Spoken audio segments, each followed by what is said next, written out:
একটা political thriller তো এটা বটেই, কিন্তু এই যে থ্রিলার এলিমেন্টের বাইরে গিয়ে রাজনীতির ভরকেন্দ্রের যে একটা নতুন মূল্যায়ন, নতুন সংজ্ঞা তৈরি করা, এটা কিন্তু ওই শুরুর কথা যেটা বলেছিলাম, সূক্ষ্মতা আর বাস্তবের যে সংমিশ্রণ, যেটা অরিত্রর পক্ষে করাটা সম্ভব, কারণ অরিত্র সেই চোখটা আছে।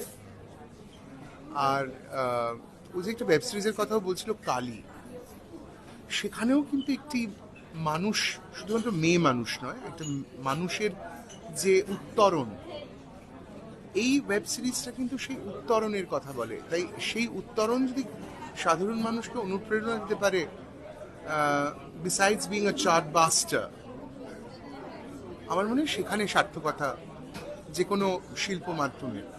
সৃজনশীলতা একটা জায়গায় এসে থেমে যায়, আমার কাজটা রেডি, আমি এটা সৃজন করেছি, এবার মানুষের কাছে তার গ্রহীতব্যতা, তার গ্রহণযোগ্যতা, যেটা আট টাইমসের মাধ্যমে প্রত্যেকের কাছে পৌঁছে যাবে, এই কাজ, এই কন্টেন্ট, এবং সেটা মানুষ দেখে মানুষের যদি ভালো লাগে, শুধু হৃদয়গ্রাহী নয়, মানুষ যদি তার কোথাও একটা নিজের অভিযাত্রাকে তৈরি করতে পারে।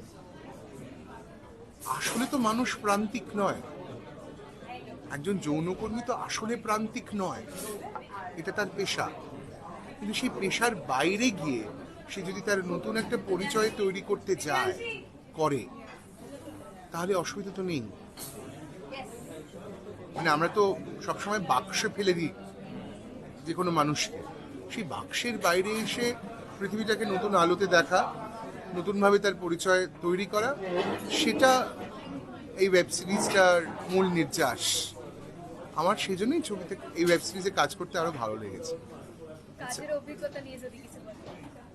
কাজের অভিজ্ঞতাটা না খুব ব্যক্তিগত। আসলে একটা চরিত্রের যখন তৈরি হয়, একজন অ্যাক্টরের যে জার্নি, সেটা খুব ব্যক্তিগত, এবং তার সঙ্গে তার ডিরেক্টর জড়িয়ে থাকে। আমি অরিত্রর কাছে ভীষণ কৃতজ্ঞ।